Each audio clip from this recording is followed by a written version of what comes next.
On the morning before Thanksgiving, the town of Silver Pine woke up believing everything was fine. The church doors were open, the tables were set, the prayers were ready. What no one wanted to admit was this: the very building they planned to give thanks in might collapse under their feet. And one broken man, one sick mother, and two little boys were about to decide whether the truth would stay buried or finally be spoken aloud. What happens next will make you believe in quiet miracles and second chances for the forgotten. Before we begin, tell me where you are watching from. Drop your country in the comments below. If you believe no child or animal should ever face fear alone, hit subscribe now and share this story with someone who needs hope. Silver Pine, Montana, looked like it had been carved out of winter rather than built by men. The town sat in a shallow bowl between pine-dark ridges, its few streets packed hard with ice and old snow that never fully melted this time of year. Wind came off the slopes in steady, needling sheets, driving flakes sideways until they found the seams of coats and the gaps between scarf and collar. Chimney smoke didn't rise so much as it flattened and ran, pressed low by the weather.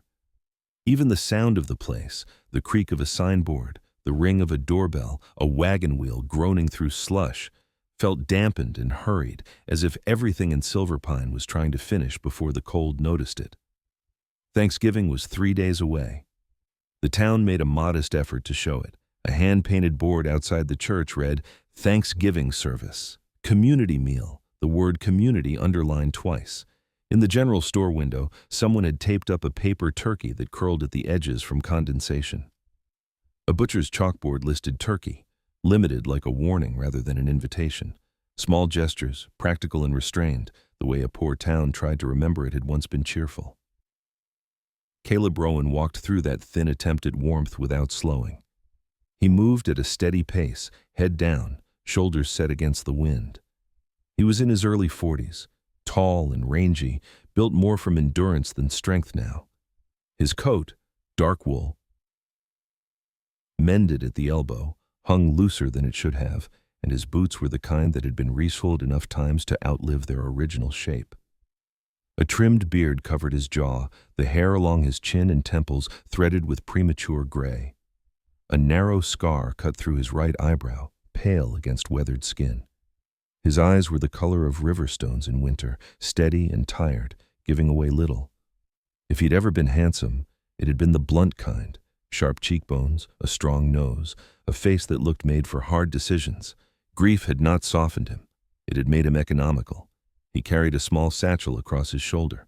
It didn't bulge with supplies, only the bare necessities of a man who planned to keep moving.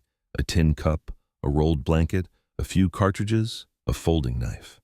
Under his coat, a revolver rode against his ribs, concealed by habit rather than threat. Caleb didn't flash weapons. A man who had worn a badge long enough learned that a gun shown too early did more harm than good. People noticed him anyway, not in an obvious way. Silver Pine wasn't a town that stared openly, but in the small shifts that mattered. A woman in a shawl drew her child closer on the boardwalk. A man lingered a fraction longer at a doorway, as if deciding whether to go in or step out.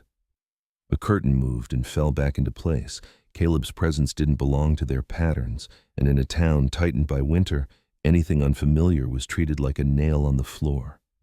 Something you might not see at first, but you'd remember once you stepped on it. He passed the church first. It stood higher than the other buildings, painted white, its steeple clean-lined against a slate ski. The structure looked new enough to still smell of fresh lumber and tar, built with money that didn't match the rest of the town. Crates of canned goods and sacks of potatoes sat under an awning, ready for the advertised community meal. Two women moved briskly between the crates and the door. One, middle-aged, broad-shouldered, cheeks red from the wind, kept her gaze down. Her movements were efficient, practiced, and her mouth was set in a line that suggested she'd learned to swallow opinions before they escaped. She glanced at Caleb once, quick and assessing, then looked away as if looking too long might invite trouble. Caleb didn't stop. He had learned to take information without accepting responsibility for it. It was the only way he'd managed to survive the last few years.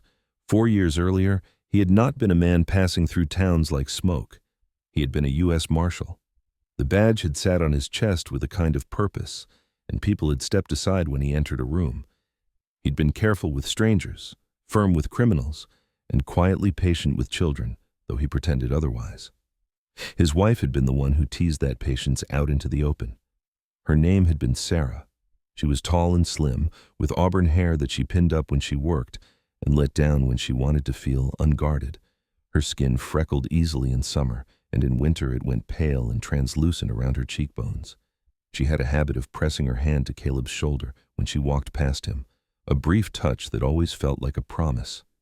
Sarah's laughter had been quick, not loud, but steady, something that made a room feel less sharp.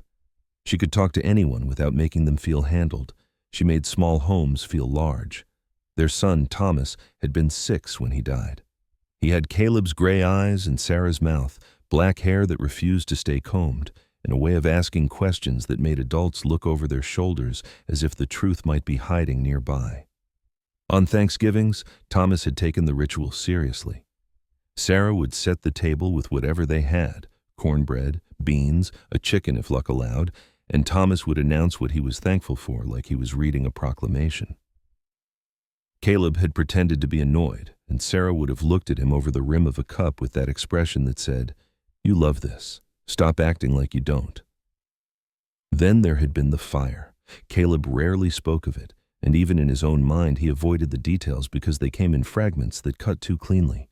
The smell of smoke soaked into wool, a window bright as a furnace mouth, the sound of wood failing, his own voice shouting names that didn't answer. The memory ended the same way every time, with him. Standing in ash and quiet, the badge suddenly ridiculous on his chest, the law feeling like a story told to children to help them sleep. After that, he'd taken off the badge and never put it back on. He didn't leave a note or make a speech. He just walked. At first it had been for a week, then a month, then long enough that no place felt like it had claim on him. Towns blurred into one another, the same stoops, the same stairs, the same clocks that kept ticking no matter what a man lost. Caleb learned to avoid holidays because they were designed to trap you in reflection. Thanksgiving was the worst of them, too quiet, too domestic, too full of chairs that remembered who used to sit in them. Now, Silverpine had been meant to be one more place he crossed off without consequence. He only needed to get out of the wind long enough to let the worst of the storm pass. Coffee if he could afford it, a corner if someone would allow it, then the road again. He had become good at that plan. He passed the general store. Through the fogged glass he saw shelves stacked neatly and a potbelly stove glowing at the back. The bell above the door twitched in the wind but didn't ring. A man stood under the store awning, smoking without pleasure. He was tall, with a thick neck, face ruddy from cold and liquor, and he watched the street with the bored alertness of someone hired to notice details. His hands stayed near his belt, no badge, no uniform, just the posture of a man who'd learned his authority came from someone else's money. Caleb marked him and kept moving. Down the block, the bank sat like a brick commandment. The sign above it read, "Black Hollow Company," in dark letters that looked freshly painted.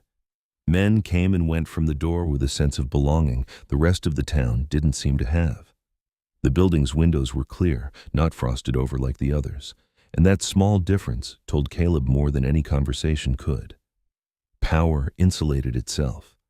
He reached the edge of town where buildings thinned and fences began. Beyond the last row of houses, the land opened into scrub and snow, broken by a few outbuildings half buried by drifts, a sagging shed, an old stack of timber, a collapsed lean-to. The wind was louder out here. In town it had obstacles. Here it had room to gather its strength. Caleb kept his eyes forward. He had learned that the easiest way to avoid choices was not to see what created them. His breath came out in controlled clouds. Frost collected in his beard and along his eyelashes. He was almost past the last fence line when a sound cut through the wind, thin, strained, unmistakably human. "Sir, please." Caleb stopped. For half a second his mind tried to dismiss it as weather, wind through boards, a loose hinge, the imagination of a tired man. Then the voice came again, closer and more urgent. "Please, sir, don't go." He turned toward the sound. 2 boys stood near the lumber pile, bundled in coats too, large, sleeves swallowing their hands. The taller one was 9 or so, though hunger had sharpened him into looking older. He had a narrow face, chapped cheeks, and eyes that tried hard to look fearless. His hair was brown and cut unevenly, like someone had trimmed it with kitchen shears. He stood slightly in front, angled protectively, his stance rehearsed. Behind him, half hidden at his side, was a smaller boy, 6 perhaps, with a cap pulled low and dark eyes that watched without blinking. The younger boy's expression wasn't panicked so much as intent, as if he were paying attention to something the storm couldn't touch. The older boy took one step forward. His boots sank in the drift, and he steadied himself with stubbornness more than balance. His voice shook, but he forced it to hold. "Mister," he said, "can you be our dad today?" The words landed with a weight that didn't match the child's size. Caleb felt his body tighten, the old instinct to refuse rising fast and automatic. He had no right to be anyone's father. He didn't even trust himself to be a good stranger. He opened his mouth to say no. Then the younger boy lifted his face fully into view. The wind tugged at his scarf, and for a moment his features were clear, pale skin raw from cold, a small mouth pressed into a line, eyes too steady for 6 years old. He didn't speak. He simply looked at Caleb as if Caleb had been expected to arrive, as if the storm had not brought an accident but delivered an answer. Caleb stood there, the cold pressing against him, the town behind him silent, the boys in front of him trembling and refusing to step back. His hands tightened in his pockets until his knuckles ached. He told himself it was not his problem. He told himself to keep moving. Instead, he took a slow step toward them. And in that single step, the simple plan he'd lived by for 4 years began to break. Caleb Rowan did not answer the boy right away. Silence had always been his first defense, a way to buy time while deciding whether a moment was dangerous or merely inconvenient. The wind pushed snow against his boots and rattled loose boards in the lumber pile beside them. The taller boy stood his ground, shoulders tight, jaw clenched hard enough to show the effort. The smaller one watched Caleb without blinking, his breath puffing out in thin, uneven clouds. They were both cold, past the point where shivering was dramatic. This was the quieter stage, where the body saved its energy.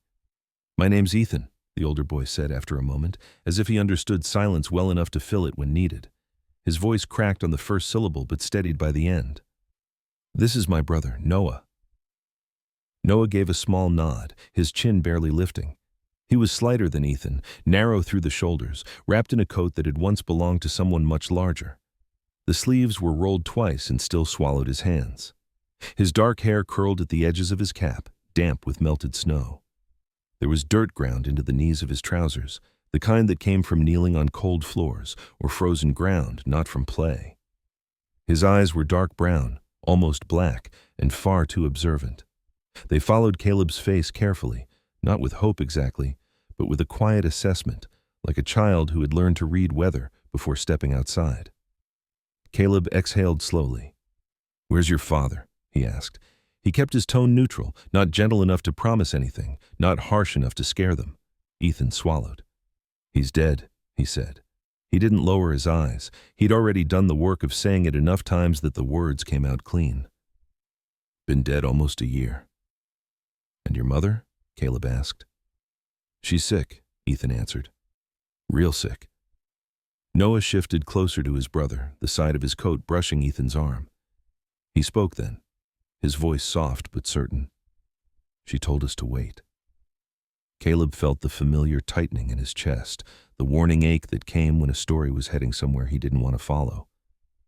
"Wait where?" "Here," Ethan said. "By the edge of town. She said not to go begging and not to go inside anywhere without asking. She said if someone kind came, we'd know." Caleb glanced back toward Silver Pine. Smoke still clung low over the rooftops. Somewhere a door slammed. The storm showed no sign of letting up. He looked down at the boys again. Their cheeks were raw and shining, lips pale, eyelashes clotted with frost. They had been standing there too long. "How long have you been out here?" he asked. Ethan hesitated, then held up his hands. He folded down 2 fingers. "Since morning." Caleb closed his eyes briefly. The day had barely begun, but it already felt heavy. Thanksgiving posters and church signs flickered through his mind. The talk of gratitude sitting uneasily beside 2 children freezing at the edge of town. He opened his eyes again and made a decision that felt less like a choice and more like a concession to gravity. "All right," he said. "Just for today." Ethan's breath left him in a rush, the sound halfway between a laugh and a sob. He nodded too fast, like he was afraid the answer might be taken back if he didn't secure it properly. Noah didn't react at first. He only watched Caleb with that same intent expression, as if measuring the weight of the promise. Then, slowly, he reached out and took a step closer, close enough that Caleb could see the fine cracks in his chapped skin. Caleb turned toward the path that led away from the lumber pile. "You walk ahead," he said. "Show me." They led him along a narrow track pressed into the snow, past the last fence and into a stand of young pines that offered some shelter from the wind. The boys walked carefully, conserving their energy, boots crunching in rhythm. Caleb shortened his stride to match theirs. He noticed things as they moved, the way Ethan checked behind him every few steps, counting, the way Noah kept one hand tucked into his sleeve and the other brushing the bark of trees as they passed, grounding himself. These were not children used to being looked after. These were children used to managing risk. Their house sat at the edge of the trees, a small, square structure of weathered timber with a pitched roof burdened by snow. Smoke rose thinly from the chimney, uneven but present. A shed leaned nearby, its door hanging crooked, and a stack of split firewood sat under a tarp weighed down with stones. The place was modest but well built. Caleb recognized the lines of careful craftsmanship immediately, the way the corners met cleanly, the roof angled just enough to shed snow. Someone had known what they were doing. "My dad built it," Ethan said, following Caleb's gaze. There was pride there, and grief braided tightly together. "Every part." Caleb nodded once, looked solid. Inside, the house was warmer than he expected. Not comfortable, but alive. A fire burned low in the hearth, banked carefully. The air smelled of pine smoke and something medicinal, sharp and bitter. A woman lay on a narrow bed near the stove, blankets pulled up to her chest. She turned her head at the sound of the door opening, and her eyes sharpened immediately. Eleanor Pike was younger than Caleb had expected, early 30s maybe, but illness had stripped years from her face. Her hair was dark blonde, pulled back in a loose braid that had begun to fray, strands escaping around her temples. Her skin was pale and drawn tight across her cheekbones, but there was strength in her gaze, a clear, assessing intelligence that hadn't been dulled by fever. She pushed herself up on one elbow, breath hitching, and fixed her eyes on Caleb. "Who are you?" she asked. Her voice was hoarse but steady. "My name's Caleb Rowan," he said. He took off his hat without thinking, a reflex that surprised him. "Your boys asked me to walk them home." Eleanor's eyes flicked to Ethan and Noah, and something like anger flared beneath the fear. "I told you to wait," she said sharply. "We did," Ethan replied. "We waited, but it was getting real cold." Eleanor closed her eyes briefly, as if measuring how much energy she could afford to spend on this argument. When she looked back at Caleb, her expression hardened. "I don't know what story they told you," she said, "but we don't need charity." Caleb shifted his weight. "I'm not offering any," he said. "I was passing through." "That so?" Eleanor's gaze dropped briefly to his satchel, his boots, the way he stood. Passing through tends to linger. Before Caleb could respond, a dry cough tore through Eleanor's chest, deep and rattling. She turned her face away, pressing a cloth to her mouth. When she lowered it, there was a faint rust-colored stain on the fabric. Noah noticed immediately. He moved to her side without a word, tucking the blanket more securely around her shoulders. Caleb felt the warning ache again, sharper now. He took a step back. "I won't stay if you don't want me to," he said, "but it's not safe for your boys to be outside like that." Eleanor studied him for a long moment. She was used to judging people quickly. Motherhood under pressure taught you that. Finally, she nodded once. "You can sit," she said. "Until the storm eases." Caleb sat on a wooden chair near the door. It creaked under his weight. He kept his hands visible, resting on his knees. Ethan hovered nearby, clearly unsure whether to relax or stay alert. Noah sat cross-legged by the fire, watching the flames with an intensity that suggested he was listening for something beyond sound. "Thanksgiving's coming," Eleanor said after a while. The words seemed to surprise her, as if they'd slipped out uninvited. "Henry always made a point of it, said it was important to remember what you still had." Caleb looked at the hearth, at the careful way the fire had been arranged. "Henry was your husband?" "Yes." Her mouth tightened around the name. He worked for the Black Hollow mine, carpenter, best one they had until he wasn't useful anymore. Caleb did not ask what she meant. He had learned that people offered the truth when they were ready. Silence gave it room. Ethan broke it instead. "Mom says Thanksgiving is about not being alone," he said. He looked at Caleb with a mixture of hope and challenge. "That's why we asked." Caleb swallowed. He thought of Sarah's table, of Thomas counting blessings with grave seriousness. He thought of how he had spent the last 4 Thanksgivings walking until his legs gave out, sleeping in barns or under bridges, convincing himself that solitude was a choice rather than a sentence. Noah looked up from the fire. "You stayed," he said quietly, as if stating a fact rather than expressing gratitude. "For today," Caleb replied. Noah nodded, satisfied. "That's enough." Outside, the wind pressed harder against the walls, testing them. Inside, the fire crackled, stubborn and small. Caleb sat in a stranger's house with 2 boys who had decided he mattered, and a woman who was weighing whether that decision would cost her more than it gave. For the first time in years, he did not stand up to leave. The storm did not pass quickly, but it softened, as storms sometimes do when they realize they have already made their point. By late afternoon, the wind lost its edge, settling into a steady breath that moved the treetops without trying to tear them free. Inside the Pike house, the light shifted from gray to the dull amber of early evening.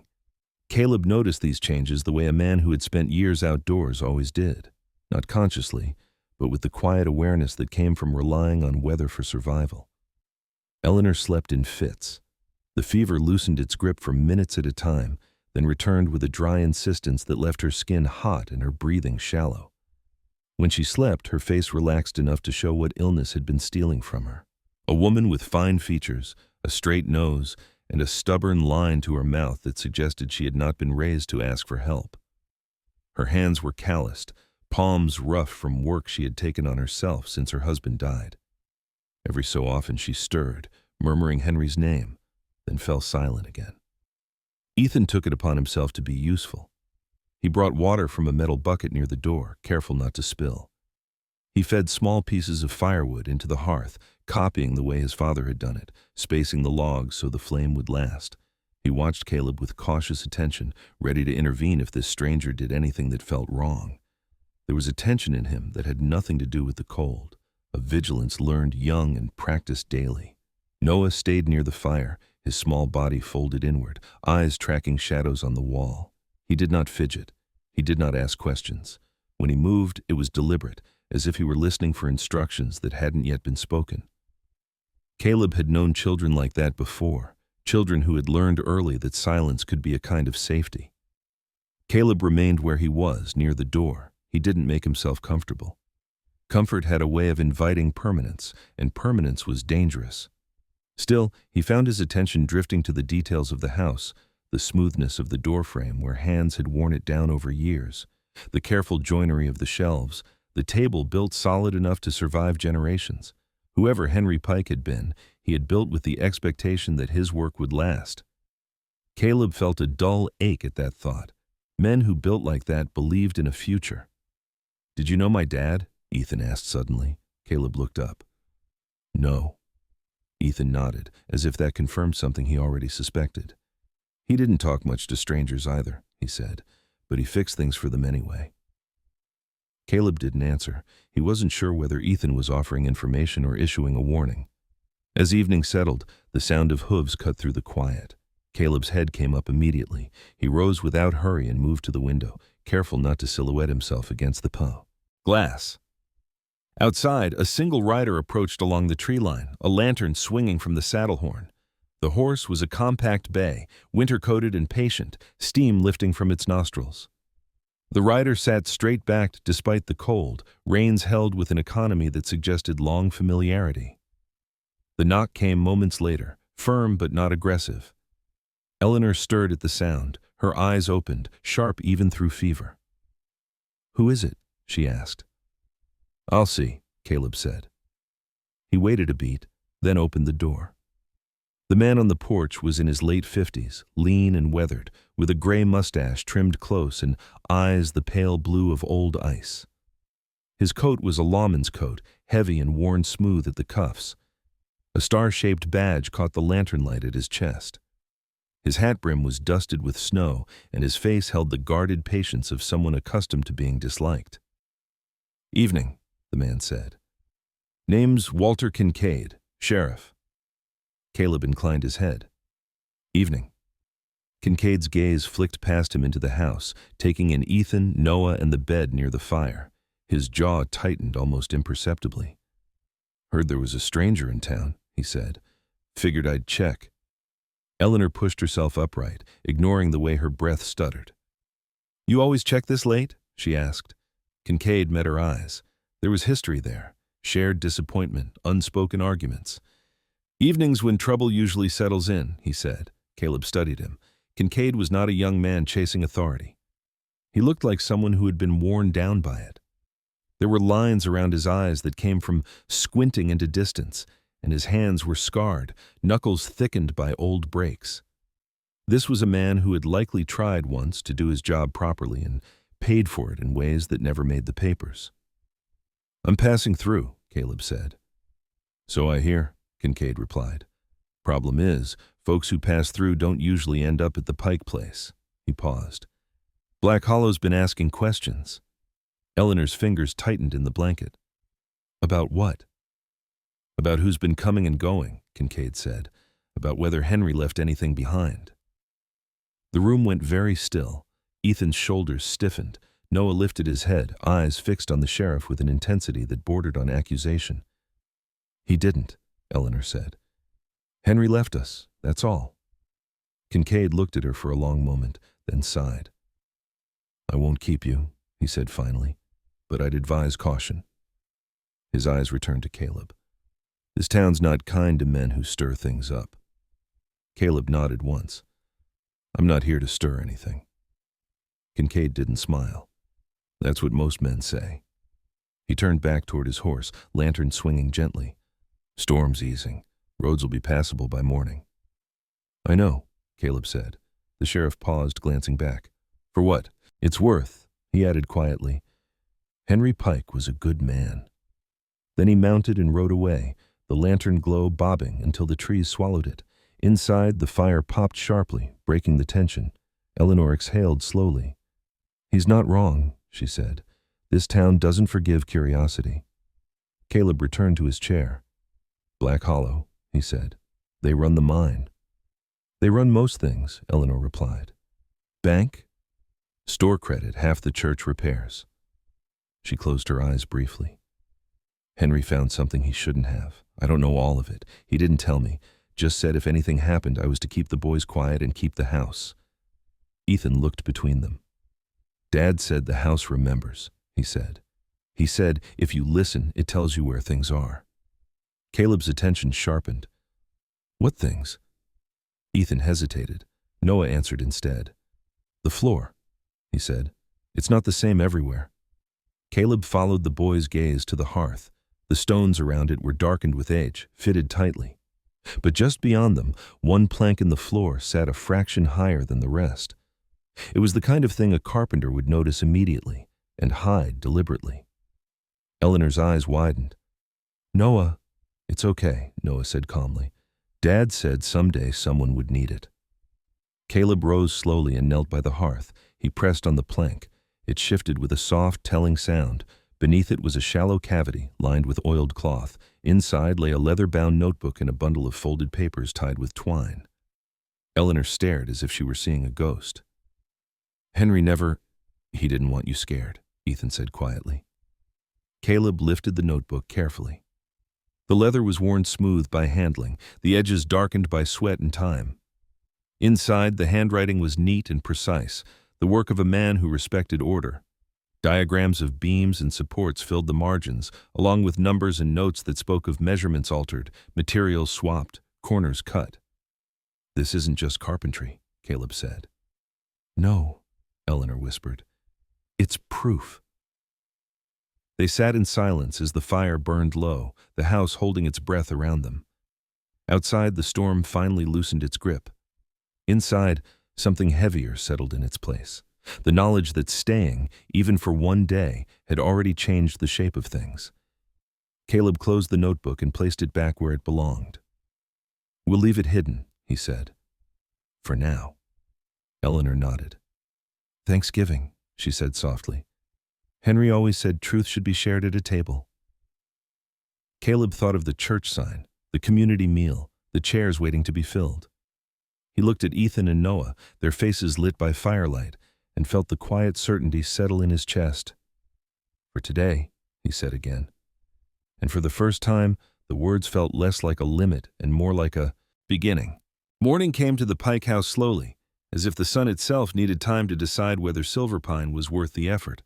The storm had retreated during the night, leaving behind a brittle silence and snow packed so hard it rang faintly underfoot. Pale light filtered through the frost-rimmed windows, turning the room the color of old bone. Caleb woke before anyone else, a habit that had survived grief, distance, and too many nights spent sleeping half aware. For a few seconds, he didn't remember where he was. Then the low crackle of the fire, the smell of pine smoke, and the steady, uneven sound of Eleanor's breathing brought everything back. He sat up carefully, mindful of the chair beneath him, and stretched stiffness from his shoulders. Outside, a raven called once from the tree line, its voice sharp against the quiet. Caleb moved to the door and opened it just enough to step onto the porch. The cold struck clean and bright, no longer biting but firm, as if winter had decided to watch rather than attack. Snow lay smooth across the clearing, unbroken except for the tracks left by the sheriff's horse the night before and the smaller prints of the boys pacing back and forth. A horse stood tied to a post near the shed, head lowered, tail flicking lazily. Caleb had noticed it only in passing the evening before. In the clearer light he saw it properly now. A bay mare, compact and strong, perhaps 10 years old, winter coat thick and glossy. One ear was nicked, an old injury healed long ago, and her tack was worn but well cared for. She watched Caleb with calm interest, dark eyes steady, the look of an animal accustomed to hard weather and harder days. "That yours?" Caleb asked quietly. Ethan appeared beside him, rubbing sleep from his eyes with the heel of his hand. "Dad's," he said. "Her name's Bramble." Caleb nodded. "She's a good horse." "She is," Ethan replied, pride softening his guarded tone. "Dad said a good horse remembers when you're tired before you do." Caleb looked at the mare again and felt the truth of that settle somewhere familiar. He had once owned a horse like that before everything burned. He turned back toward the house. Inside, Eleanor was awake. She lay propped against folded blankets, color faintly returned to her cheeks but her eyes still too bright. Fever clung to her like a second skin. Noah sat beside her, carefully spooning water to her lips, his movements patient and precise. He did not look up when Caleb entered, but his shoulders eased slightly, as if reassured by the sound of another adult in the room. "You didn't leave," Eleanor said. Caleb shook his head. "Storm passed late. Didn't see a reason to rush." Eleanor studied him, her gaze steady despite exhaustion. "Most men would have." "I'm not most men," he replied, and meant it more simply than it sounded.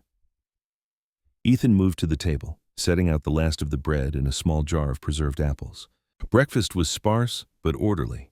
Eleanor watched her sons eat, relief and worry mingling on her face.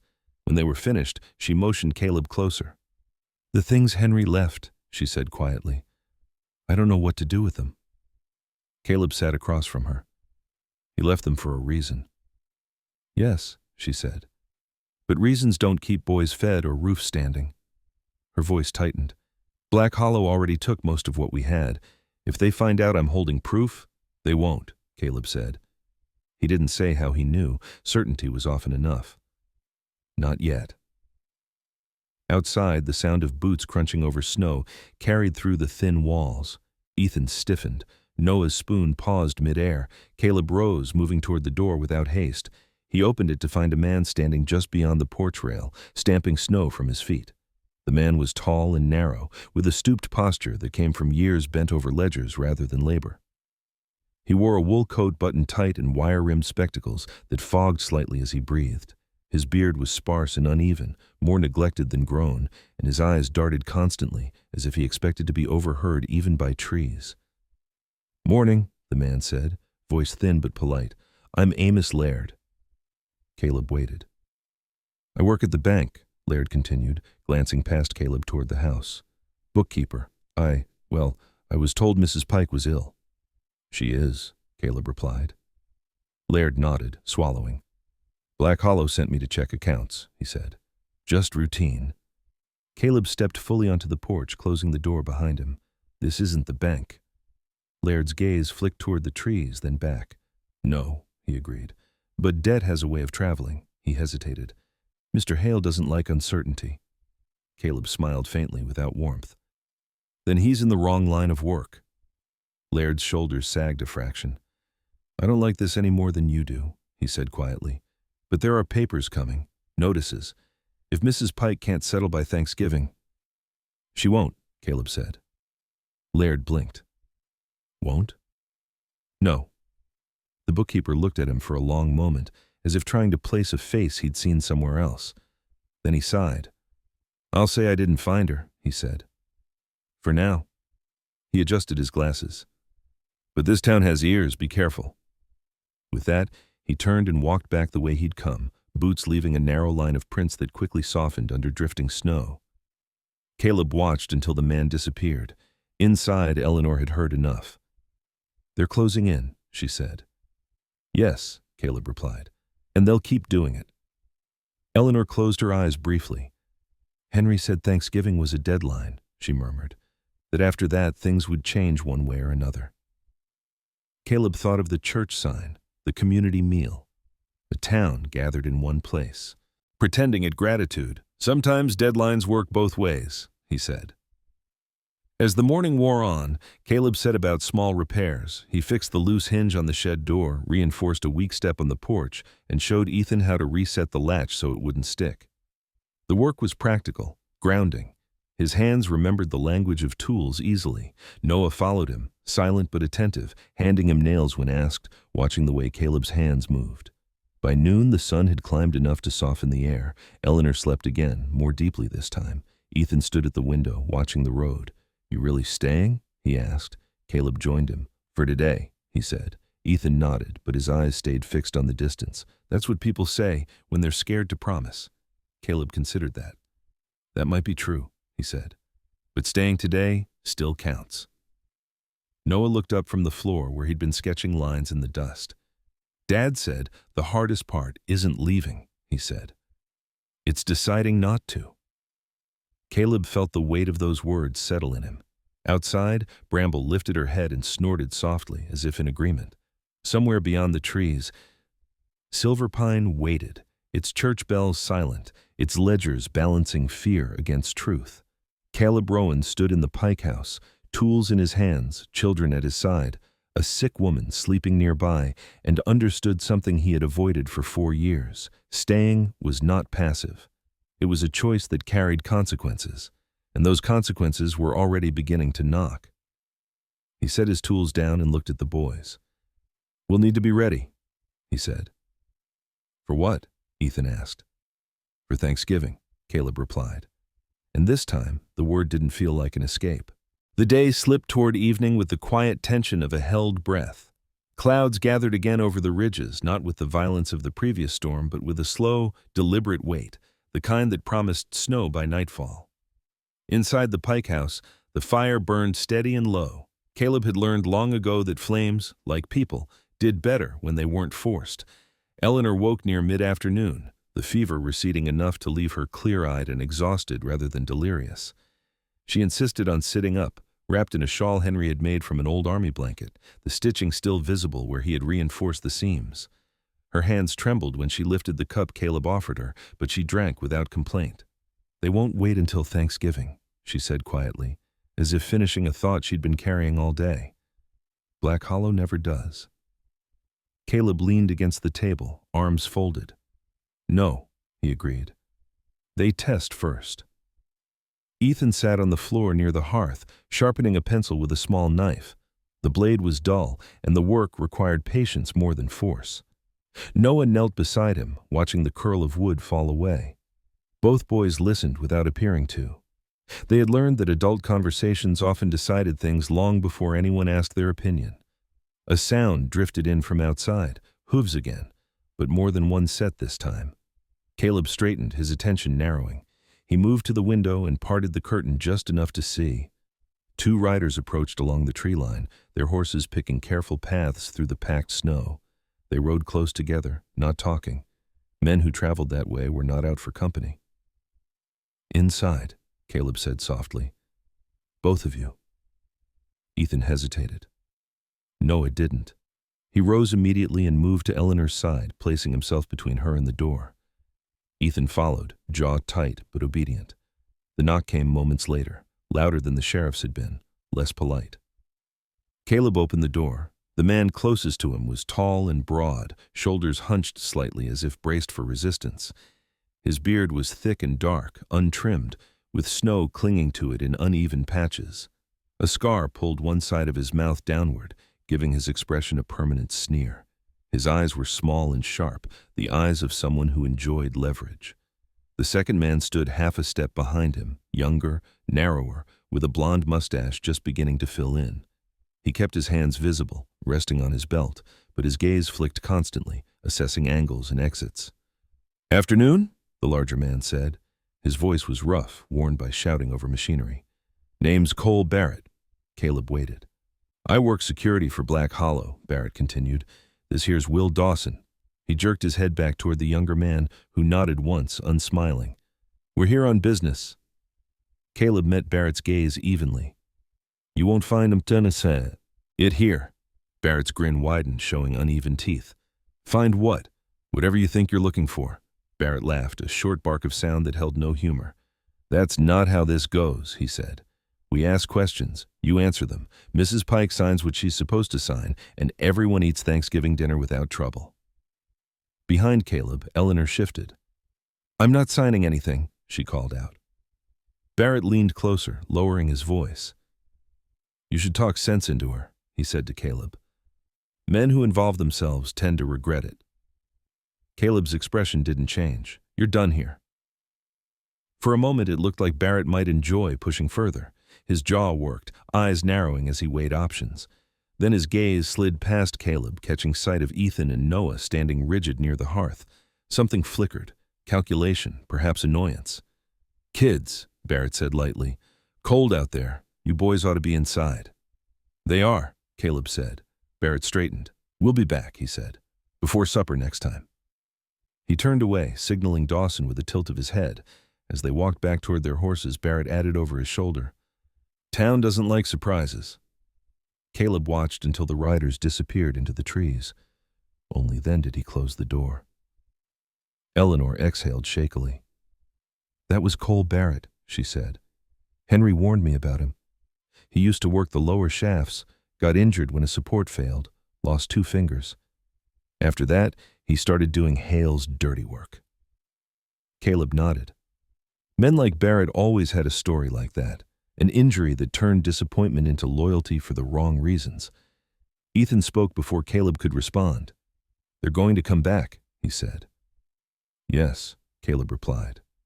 "They are." Noah looked up at him. "Tonight?" Caleb considered the weight of the question. "Maybe," he said. "Or maybe tomorrow." Outside, the light faded. Snow began again, fine and persistent. The Pike house stood quiet against it, smoke lifting straight from the chimney now that the wind had calmed. Caleb moved deliberately, checking the latch, testing the windows. He found an old rifle mounted above the hearth, the wood worn smooth by use. He took it down carefully. "Dad's," Ethan said. "He taught me how." Caleb handed it back. "Then you remember the rules." Ethan nodded, solemn. "Only if there's no other choice." "That's right." As dusk settled fully, another presence made itself known. A low whine sounded from near the shed, followed by a tentative scratch at the door. Noah moved first this time, opening it just enough to let a dog slip inside. The animal was a mutt, medium-sized, with a thick, shaggy coat mottled brown and white. One ear flopped permanently, the other standing half upright as if undecided. His muzzle was gray with age, and his tail wagged in cautious arcs. He limped slightly on his back leg, an old injury poorly healed. "That's Buck," Ethan said. "He belonged to Dad, too. He doesn't like strangers." Buck sniffed the air, then approached Caleb, nose low. He circled once, twice, then sat heavily on the floor and leaned against Caleb's leg with a quiet huff, as if satisfied. Caleb rested a hand on the dog's head. Buck's fur was coarse but warm. "Smart dog," he murmured. Night settled in fully. Eleanor slept again, deeper now, exhaustion overtaking fear. Ethan and Noah sat together near the fire, Buck stretched between them. Caleb took the chair by the door, rifle resting across his knees, eyes on the shadows beyond the window. He didn't sleep. Outside, somewhere in the trees, a branch cracked under weight that did not belong to wind or snow. Buck's head lifted, ears pricking. Caleb tightened his grip slightly, heart steady, mind clear. Thanksgiving was 3 days away, and the town was already knocking. The night did not bring the violence Caleb expected. Instead, it brought something worse. Waiting. Snow continued to fall in a thin, steady veil, softening sound and distance alike. The world beyond the Pike house shrank to what could be seen through frost-laced glass and the pale circle of firelight inside. Caleb remained awake, his back straight against the chair, rifle balanced easily across his knees. Buck lay at his feet, eyes half closed but ears alert, tail twitching when the wind shifted or the house settled. Caleb had learned long ago that men rarely attacked when anger burned hottest. They waited until patience ran thin, until fear did its quiet work. Black Hollow understood that. They were not finished for the day. They were measuring. Sometime after midnight, the snow eased. The silence that followed felt deliberate, as if the land itself were holding still. Buck lifted his head and let out a low growl, not loud enough to wake the house, but clear in its intent. Caleb rose slowly and crossed to the window. Nothing moved. The tree line stood dark and unmoving, the shapes of pines stacked against the sky like black teeth. Eleanor stirred. "Caleb?" Her voice was weak but steady. "I'm here," he said. She pushed herself upright with effort, her shawl slipping from one shoulder. Even in the low light, he could see the toll the fever had taken. Her hair, once a deep chestnut, had dulled with sweat and neglect, pulled back loosely at the nape of her neck. Her face was still strong, angular in a way that suggested resolve more than softness, but the hollows beneath her cheekbones had deepened. She had the look of a woman who had been holding things together for too long without rest. "They're not coming tonight," she said. It wasn't a question. "No," Caleb agreed. "Not yet." Eleanor nodded. Henry used to say the worst moments were always quiet first. She glanced toward her sons, sleeping side by side on a pallet near the hearth. Buck stretched protectively between them. He hated waiting. Caleb's gaze followed hers. Ethan slept with his fists clenched, brow furrowed even in rest. Noah lay still, breath slow and even, one hand resting unconsciously against Buck's flank. Children who slept like that had learned early that peace was temporary. "They'll try another way," Eleanor continued. "Legal papers, deputies, men who smile and pretend they're helping." "Yes," Caleb said. "They'll want witnesses." Eleanor's mouth tightened. "This town won't give us any." Caleb did not answer immediately. His thoughts had already begun to move ahead, tracing lines through Silverpine's routines and loyalties. Towns like this one had predictable rhythms: church bells on Thanksgiving morning, a shared meal by noon, men lingering afterward with full stomachs and loose tongues. Black Hollow's reach was wide, but it depended on silence more than force. At dawn, Caleb saddled Bramble, the mare, stamped impatiently, breath puffing white as he tightened the cinch. Buck followed him out, limping slightly but determined, nose low to the ground as if reading the snow. Ethan watched from the porch, arms crossed tightly against his chest. "You're going into town," he said. "Yes." "Are you coming back?" Caleb met the boy's eyes. "Yes." Ethan studied his face, searching for the kind of certainty children learned not to trust easily. Finally, he nodded. "Then tell Mrs. Hale we don't need her pies." Caleb almost smiled. Silverpine at dawn was subdued, the town half buried in fresh snow. Smoke rose from chimneys in thin columns, and the street lay quiet except for the crunch of hooves. Caleb rode Bramble slowly, Buck trotting alongside, drawing looks from behind curtained windows. He felt them measuring him, weighing rumor against reality. The general store stood at the center of town, its front window filled with jars of preserves and bolts of cloth. Inside, the warmth was heavy with the smell of coffee and cured meat. A woman stood behind the counter, arranging tins with brisk efficiency. She was in her early 40s, sturdy rather than tall, with iron-gray streaks threading through dark hair pulled into a tight bun. Her face held the kind of calm that came from managing both inventory and people. "Mornin'," she said without looking up. "We're low on sugar." "I won't take much," Caleb replied. She glanced up then, eyes sharp and assessing. "You're the man staying out at Pike's." Caleb nodded. "I'm Margaret Hale," she said. "Victor's wife." She waited, perhaps expecting discomfort. Caleb gave none. "Pleasure." Margaret's gaze lingered on him. There was something calculating there, but also something tired. "People are talking," she said. "They always do when they're afraid." "And you?" Caleb asked. She set a tin down carefully. "I mind my business." Caleb believed her. Women like Margaret survived by understanding exactly where their power lay. "I came for coffee and nails," he said. "You'll get them," she replied, "on credit." "I'll pay." Margaret smiled thinly. "So you will." She leaned in slightly. "Thanksgiving service is at 10, meal right after, town'll be full." "I know." As Caleb turned to leave, Margaret added, almost as an afterthought, "My husband doesn't like uncertainty either." Caleb paused. "Neither do I." Outside, Buck shook snow from his coat and resumed his place at Bramble's side. Caleb did not linger. He rode past the bank, past the sheriff's office, noting which windows were lit, which doors opened early. He saw Sheriff Kincaid standing across the street, speaking quietly with a farmer whose shoulders sagged beneath an invisible burden. Kincaid glanced up and met Caleb's eyes, his expression unreadable. Back at the Pike house, Eleanor was awake again. She listened as Caleb described the town, Margaret Hale, the unspoken warning beneath courtesy. "She knows," Eleanor said. "She's always known." "Knowing and acting aren't the same," Caleb replied. By late afternoon, the air grew colder again. Snow clouds gathered low and heavy. Ethan helped Caleb stack firewood near the back wall, their movements efficient, almost companionable now. Noah sat at the table with Henry's notebook open, tracing diagrams with his finger. "He drew everything twice," Noah said, "so he wouldn't forget." Caleb looked over his shoulder. "Or so someone else wouldn't." Noah nodded solemnly. "Dad said if people see the truth, they can't unsee it." That night, a lantern appeared at the edge of the clearing. Not two, just one. Caleb stepped onto the porch, rifle ready but lowered. The figure approached slowly, boots sinking into the snow with deliberate care. Sheriff Kincaid stopped a few feet from the steps. He removed his hat, holding it against his chest. In the lantern light, his face looked older, lines deeper, eyes rimmed with red.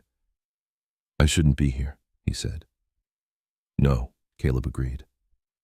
"But I am." Kincaid exhaled. "Barrett's been bragging. Says Thanksgiving will be settled one way or another." Eleanor came to the door, leaning heavily on the frame. "You going to stop it?" Kincaid closed his eyes briefly. "I can't," he said. "Not openly." He met Caleb's gaze. "But I can look the other way, and I can make sure the right people are present when things come out." Caleb studied him. "Why?" Kincaid's jaw tightened. "Because Henry Pike deserved better, and because I'm tired of telling myself I couldn't do anything." He replaced his hat. "I'll see you at church." He turned and walked back into the snow. Inside, the house felt smaller, warmer, heavier with consequence. Eleanor sank into a chair, exhausted. "That makes 3 days," she said softly. 3 days until Thanksgiving." Caleb nodded. "And until everyone's in one place." Outside, the wind rose again, carrying the promise of more snow. Buck settled near the door, head resting on his paws, eyes open. Bramble shifted in the shed, hooves thudding softly against wood. The night carried many things toward the Pike house: fear, resolve, truth waiting its turn. Caleb sat with all of it, understanding at last that staying meant standing still long enough for the storm to come to him. Thanksgiving. Eve arrived without ceremony, the way difficult days often do. Silverpine woke under a low ceiling of cloud that pressed the town inward, muting sound and color alike. Snow had fallen again during the night, not enough to trap anyone indoors, but enough to remind them that winter would not negotiate. From the Pike House, the road to town cut a pale line through the trees, already marked by wagon ruts and boot prints from men with errands they pretended were ordinary. Caleb rose early. He moved quietly, checking the fire, tightening his coat, settling the rifle in its place above the hearth where it could be reached without alarm. Buck followed him from room to room, nails clicking softly on the floor, tail low but steady. The dog's limp was more pronounced in the cold. Age and injury made themselves known when the weather turned. Bramble shifted in the shed as Caleb stepped outside, ears flicking toward him. He fed her grain and ran a hand along her neck, feeling the warmth beneath her winter coat, the calm strength of an animal that did not panic at approaching storms. Inside, Eleanor sat wrapped in her shawl, awake and alert. The fever had retreated further overnight, leaving behind weakness and a brittle clarity. Her hair was braided loosely over one shoulder now, the chestnut color dulled but still rich in the firelight. She watched Caleb with an expression that mixed gratitude and worry. "You don't have to go," she said. "I do," he replied. "Today matters." Ethan and Noah ate quietly. Ethan's jaw worked as he chewed, his gaze fixed on nothing in particular. Noah finished first and stood, slipping on his coat without being told. "I'll stay," Ethan said quickly. "With Mom." Noah shook his head. "Dad said witnesses need to see things," he said, "not just hear about them." Caleb looked between the boys, then nodded. "You come with me," he said to Noah. "You listen. You don't speak unless I ask." Noah's mouth pressed into a serious line. "I can do that." The church sat on a small rise at the edge of town, its white clapboard walls stark against the gray sky.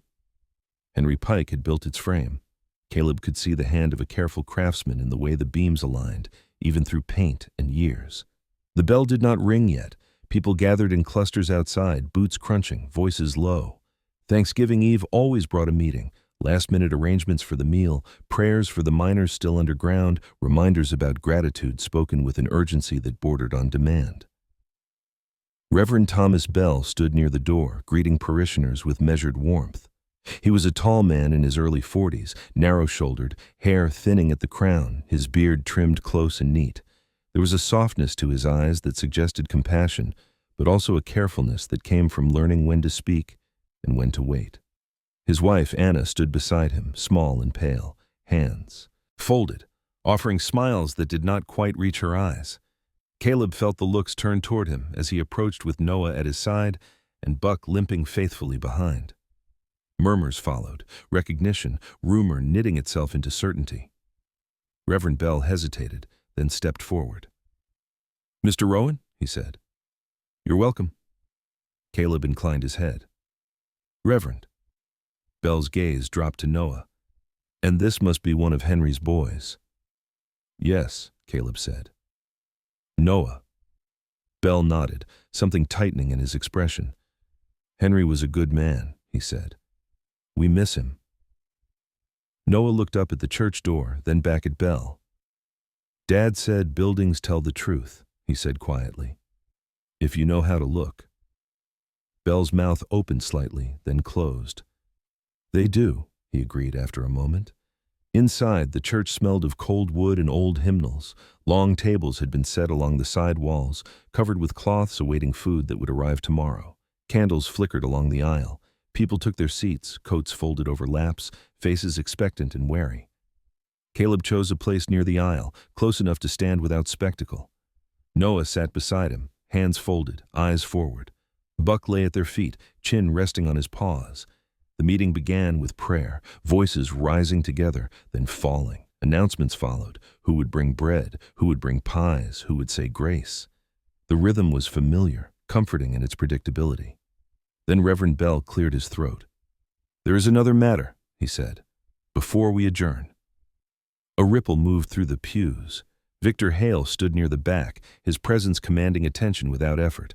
He was a large man, broad in the chest, his beard meticulously groomed, dark hair combed back from a high forehead. His coat was of fine wool, his boots polished, He smiled easily, the practiced smile of a man accustomed to being thanked. Beside him stood Cole Barrett, arms crossed, scarred mouth set in a knowing line. "Some concerns have been raised," Hale said, stepping forward. His voice filled the space smoothly. "About rumors. About unrest. I want to assure everyone that Black Hollow remains committed to this town, to its safety, to its future." Caleb rose. The sound of movement cut through the room. Conversation stopped.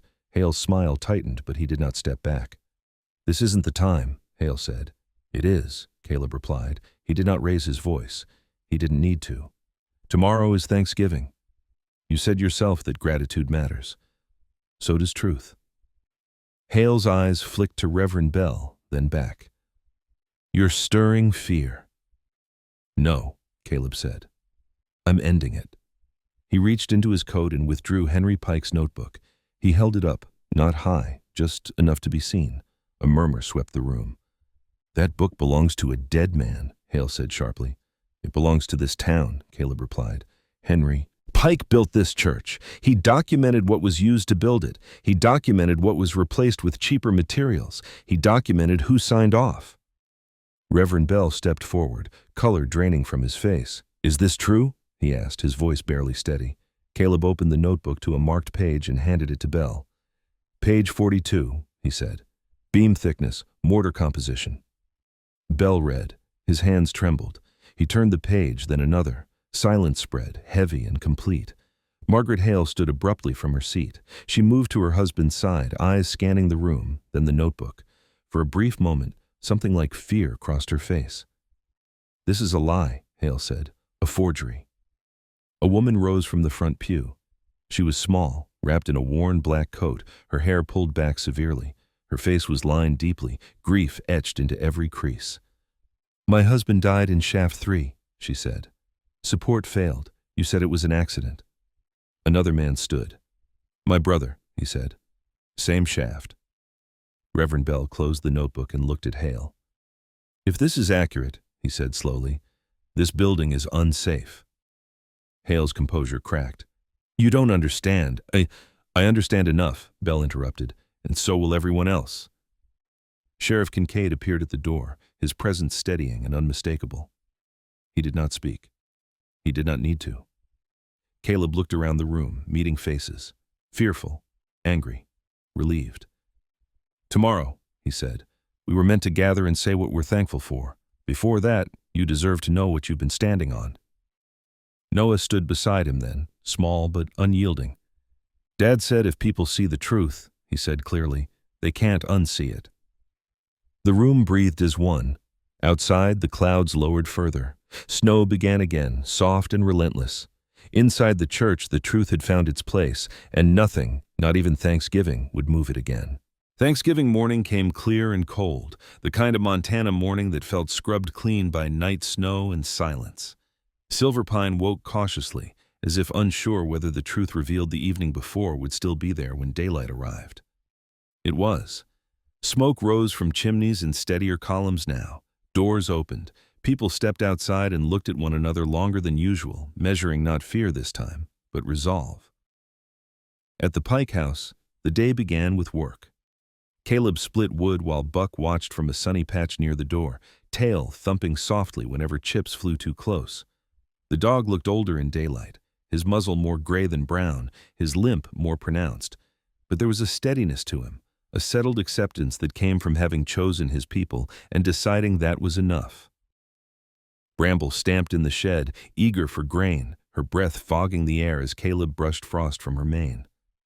The mare leaned into the touch, solid and unbothered, as if she understood that storms passed, but hands that stayed mattered.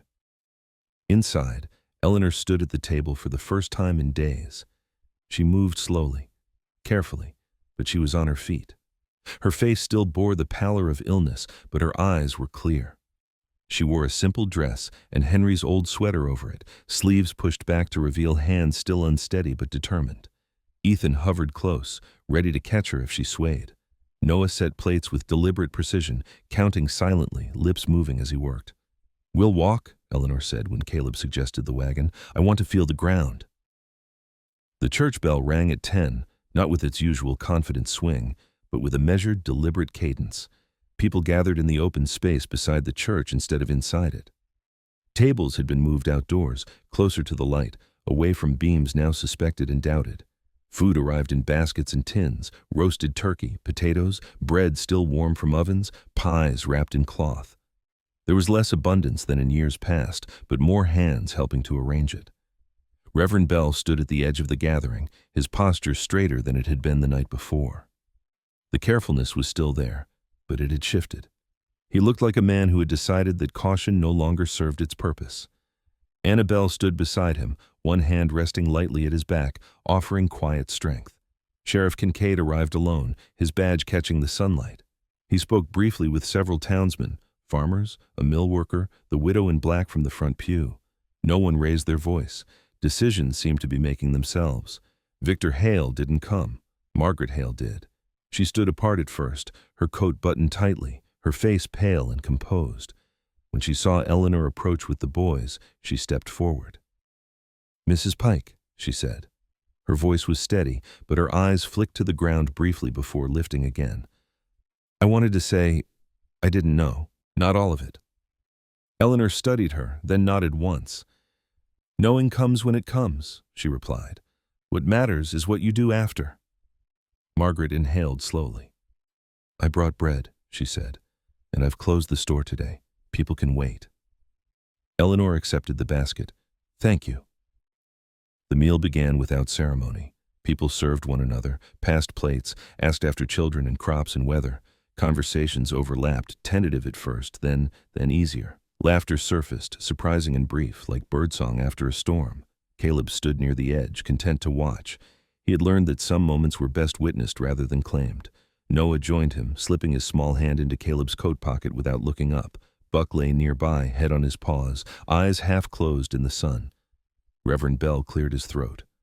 "Before we eat further," he said, "I ask that we pause." The gathering quieted. "Thanksgiving is about gratitude," he continued. "But gratitude without honesty is just habit. Yesterday this town chose honesty. Today we choose what comes next." He gestured to Sheriff Kincaid, who stepped forward. "There will be an investigation," Kincaid said. "Independent. Until then, Black Hollow's operations are suspended." A murmur ran through the crowd. Relief, disbelief, something like hope. Caleb felt Noah's grip tighten. He looked down. "Is it over?" Noah asked quietly. "Not all of it," Caleb replied. "But this part matters." Ethan approached, carrying 2 plates piled higher than sense. "You're eating," he said, handing one to Caleb with an expression that dared him to refuse. Caleb accepted it. "Yes, sir." They sat together on a low bench. Eleanor joined them, exhaustion and satisfaction etched equally across her face. For a moment, none of them spoke. They ate. The simple act felt ceremonial. After the meal, as people lingered, Sheriff Kincaid approached Caleb. He removed his hat, holding it awkwardly. "Federal men will arrive in a few days," he said. "Until then, things may be unsettled." Caleb nodded. "We'll manage." Kincaid hesitated. "Henry Pike's name will be cleared," he added. "I'll see to it." Eleanor looked up at that. Her eyes filled, but she did not let the tears fall. "Thank you," she said. As afternoon stretched, the crowd thinned. Children ran through the snow, cheeks flushed. Pies were divided and wrapped. Promises were made and not immediately doubted. When the Pike family began the walk home, Caleb fell into step beside Eleanor. The road felt different underfoot, no less cold but less heavy. "You could still leave," Eleanor said, not looking at him. "No one would think less of you." Caleb considered the familiar instinct to keep moving, to stay unclaimed. He looked at Ethan, who was explaining something animatedly to Buck, and at Noah, who walked close, shoulders relaxed for once. "I'm not staying forever," Caleb said carefully. "But I'm staying long enough," Eleanor smiled faintly. "That's how it starts." At the house, the fire was lit again. The light slanted through the windows, catching dust motes and turning them gold. Caleb repaired a loose chair leg while the boys argued over whose turn it was to feed Bramble. Buck settled near the hearth with a satisfied grunt. As evening came on, Eleanor sat at the table and took Henry's notebook from the shelf. She opened it, then closed it gently. "We'll keep it," she said, "but we won't hide it anymore." Caleb nodded. Good. When the sun dipped behind the trees, Noah spoke. We didn't say what we're thankful for. Ethan groaned. That's for church. Noah shook his head. Dad said you should say it where you live. They sat together, the house quiet around them. Buck lifted his head. Bramble snorted softly outside. Ethan went first. I'm thankful Mom's still here, he said quickly, and that the house didn't fall down. Noah thought longer. I'm thankful people listened, he said, and that we're not quiet anymore. Eleanor closed her eyes briefly. I'm thankful, she said, that my boys don't have to grow up thinking fear is normal. They looked at Caleb. He hesitated, then spoke. I'm thankful I stayed. No one laughed, no one argued. Outside, night settled in gently. The Pike house stood firm against it, warmed by fire and something steadier than heat. Caleb sat back in his chair, Buck's head heavy against his boot, and felt the quiet settle, not the waiting kind, but the earned kind. Thanksgiving had passed.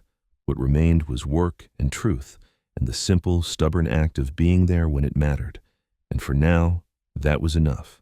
Sometimes the miracle doesn't arrive with thunder or fire from the sky. Sometimes it comes quietly, in the form of a man who chooses to stay, in the courage of a mother who refuses to be silent, in the faith of children who believe help will come, even when the world has given them every reason to stop believing.